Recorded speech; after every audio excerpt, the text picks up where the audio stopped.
Apple's Worldwide Developers Conference happened yesterday with a slew of new product announcements, including the Vision Pro, a mixed reality headset, which will allow users to mix physical reality with the virtual reality. Along with the announcement came a Disney partnership, which would allow users to interact with Disney content in an immersive way. Disney CEO Bob Iger said, "This platform will allow us to bring Disney to our fans in ways that were previously impossible."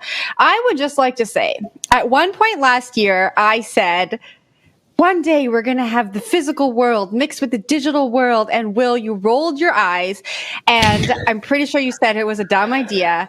And maybe I should have been working for Apple. I don't know. Hold up. There was probably a token pitch somewhere in your little spiel last year. So that is why.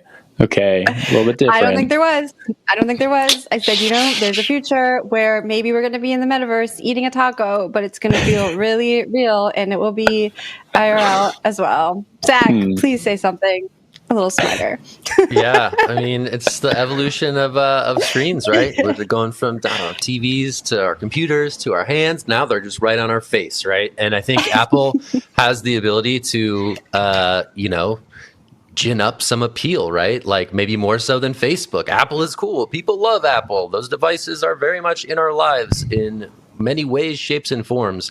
So all of a sudden for Apple to come and make something a bit more sexy than the existing headsets that are on the market, I think is really going to change the conversation, right? Like you had that famous photo, I believe, of like Mark Zuckerberg walking down the hall in this like ballroom with all these other like tech execs with their weird like virtual reality headsets on, and that was widely mocked and derided. I haven't seen much mocking and derision following the announcement of this thing. I've seen a lot of people being like, wow, this is really cool. And I think it will potentially change the conversation about how people interact with metaverses, both of the open Web3 variety and of the closed Web2 variety. So this could be a big one that brings back some of these experiences into the conversation in a way that they were when Facebook changed its name to Meta.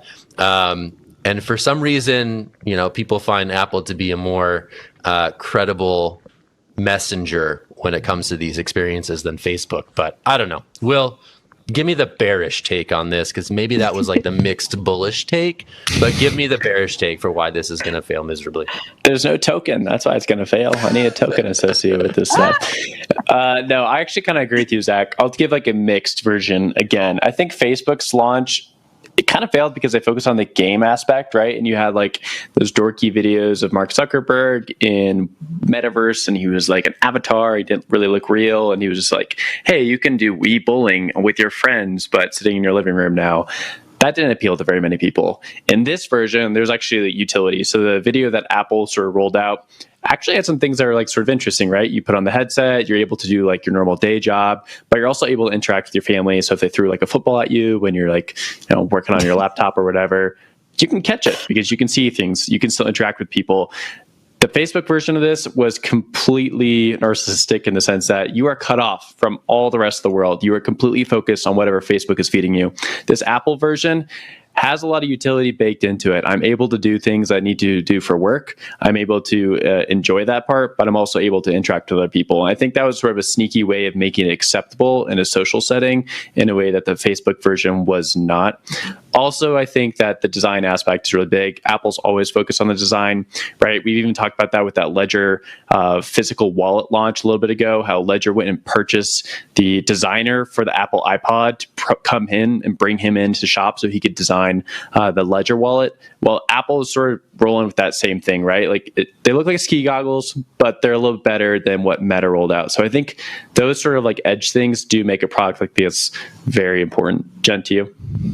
Yeah, and you also don't need I guess this comes back to the design conversation. You don't need a controller to control this headset. It's controlled with your voice, your hands, and your eyes. And bringing this like Disney partnership into it, I thought was really interesting because just a few months ago, we heard that Disney laid off 7,000 people, and some of those layoffs came from their Metaverse department. And to see that they've now partnered with Apple on this product is really interesting, especially given that they were incubating Web3 projects last year. I remember us talking about that, and I believe the Web3 projects that they were incubating were very kind of AR focused. What will be interesting to watch, I think, though, is again, like intellectual property rights, right? When Disney's content can now be projected and seen in all kinds of different environments, I think that this opens up this like legal realm for where IP can be seen and viewed and interacted with that we probably haven't thought a lot about. And it will just add extra complexity, in my opinion.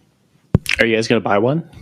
The $3,500 price tag? $3,500. Maybe we could pool our money together in HashDAO and we could share it. And each week, one different person could have one and do the show from the thing. I like it. The goggles. I like it. You like it? I'm not doing it. It makes me sad how everyone's absorbed in their phone at all times in the world, and it's going to make me extra sad when everyone is absorbed in their ski goggles in the real world and they're just walking around like it's normal. I don't think they will be, though, Zach. I think it's going to be a moment. Eventually Zach the just goggles wants are going to to be go friends. away, and it's going to be a Just chip hang out. in your head. It's crazy. Zach just wants his CBDC taxes or whatever, and just keep life simple, baby. Give me my authoritarian CBDC taxes. Just keep me fat and happy.